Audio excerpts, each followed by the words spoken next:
नमस्कार दोस्तों। तो आज शुरू करते हैं आज की ताज़ा खबरों के साथ में। जैसे कि आप सभी जानते हैं, व्हाट्सएप ने जो है अपनी सर्विसेज और टर्म्स एंड कंडीशन के अनुसार कहा था कि 8 फरवरी तक अगर आप लोग हमारी सर्विसेज नहीं मानते हैं, मतलब कि अगर आप 8 फरवरी तक हमारी जो सर्विसेज दी गई हैं, जैसे कि आपका डाटा, प्रोफाइल पिक्चर, ये सारी चीज़ें और स्टेटस जो भी आप शेयर करते हैं, उसको एडवर्टीजमेंट के लिए हम लोग जो है यूज कर सकते हैं। उसको एडवर्टीजमेंट के लिए हम लोग यूज कर सकते हैं अपने पर्पज़ से, मतलब प्रचार प्रसार के पर्पज़ से, और मैं उसको शेयर कर सकता हूँ, दूसरी कंपनियों के साथ भेज भी सकता हूँ।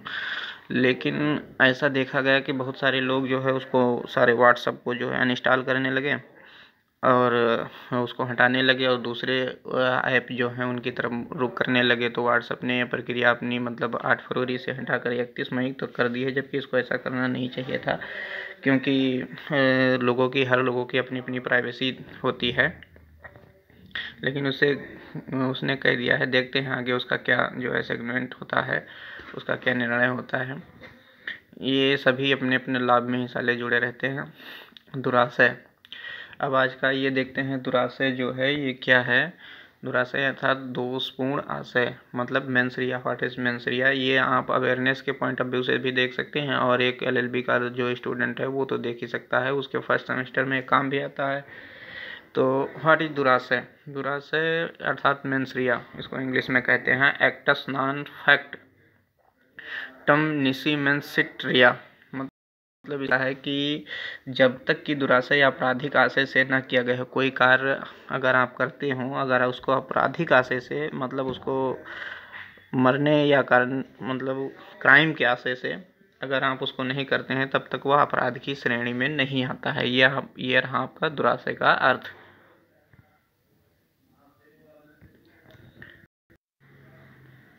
जैसा कि आप देख सकते हैं, an act is not a crime unless it is a committed with a particular intention means really, मतलब कि जब तक कि आप उसको वह क्राइम नहीं होगा जब तक कि आपके मन स्थिति वो क्राइम के अंतर्गत नहीं आती है, अर्थात यह दुराशय का वह अपराध नहीं माना जाए।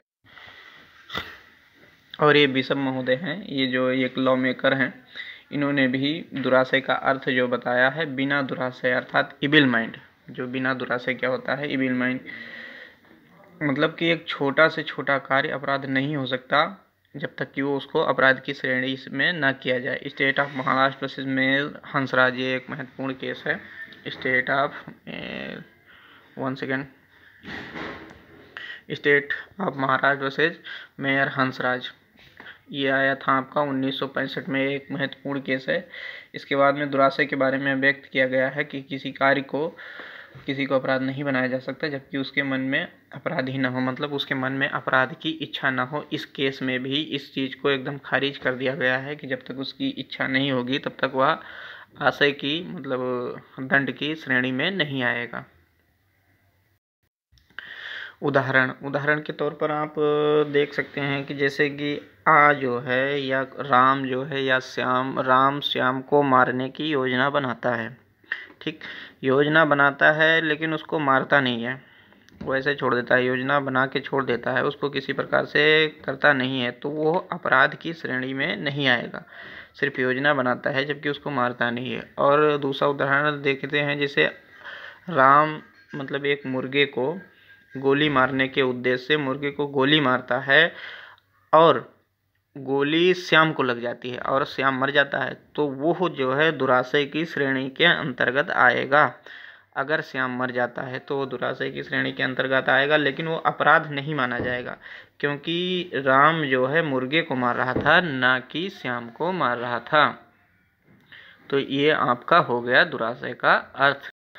और जो ये मेंसरिया है, मेंसरिया भी इस एक्टस नॉन फैसिट रियम निसी मेंसिटरिया, ये इसी सूत्र से, इसी को शॉर्टकट करके इसको मेंसरिया जो है, जैसे प्रैक्टिस रेसिम निसी मेंसरिया, इसको जो है इसी सूत्र की उत्पत्ति से इसको बनाया गया है। लेकिन जो हमारी भारतीय दंड प्रक्रिया संहिता है अर्थात जो आईपीसी है, इसका सिद्धांत ये कहता है कि अगर कोई अपराध आपने किया है तो वो दंड की श्रेणी में आएगा, चाहे वो दुराशय की स्थिति से किया गया हो या नहीं किया गया हो। जैसे आपने किसी को मारा है या पीटा है तो आपकी मनोस्थिति रही हो या नहीं रही हो, लेकिन वह दंड की स्थिति में आएगा। लेकिन एक केस आया सुप्रीम कोर्ट का, सिराज बनाम डी रूजटेंट के बाद में न्यायाधीश ने निर्णित किया कि प्रत्येक अधिनियम में मनस्थिति अंतर्निहित है जब तक कि उसके प्रतिकूल न सिद्ध कर दिया जाए। बाद में इस मत को महाराष्ट्र बनाम एमएच जॉर्ज नाथूलाल बनाम मध्य प्रदेश राज्य, गुजरात बनाम आचार्य देवेंद्र प्रसाद जी पांडे के बाद में न्यायालय ने भी मान्यता प्रदान कर दी। सिराज ये देख सकते हैं आपके, उन्होंने ये कह दिया कि अगर मन स्थिति नहीं है, अर्थात अगर आप किसी कार्य को करते हैं और आपका दुराशय उसको करने का नहीं है और फिर भी आपसे वो अपराध हो जाता है, तो वो अपराध की श्रेणी में नहीं आएगा।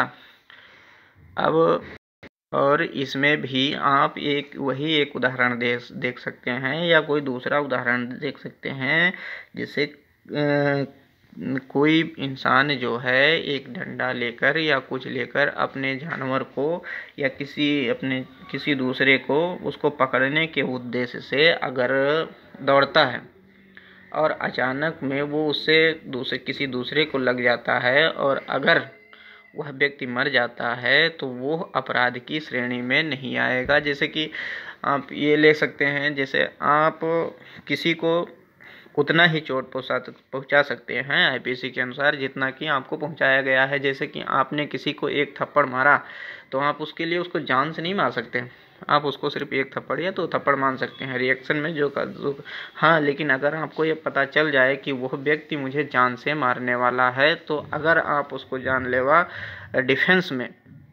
अपने डिफेंस में कुछ करते हैं तो वो जो है अपराध की श्रेणी में नहीं आएगा।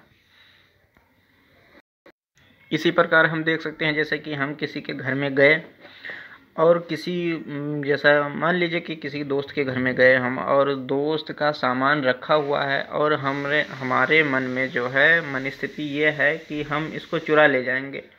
हमारे मन के अंदर ये भावना बनी हुई है कि इस वस्तु को हम उठा ले जाएंगे कि किसी कीमती वस्तु ने, और वो आपको दोस्त मानते हुए उस वस्तु को वहीं पर रखा है, लेकिन आपकी धारणा है कि मैं इसको उठा ले जाऊंगा, तो वहाँ पर आप अपराध करते हैं। लेकिन अगर आपको लगता है कि ये वस्तु अगर यहाँ रखी रही और ये चोरी हो गई, अगर आप उसको उठाकर कहीं दूसरी जगह रख देते हैं तो वो जो है दंड प्रक्रिया संहिता के अंदर दुराशय की स्थिति के अंतर्गत आ जाएगा और वो आपको अपराध करने नहीं देगा, वो अपराध की श्रेणी में नहीं आता है।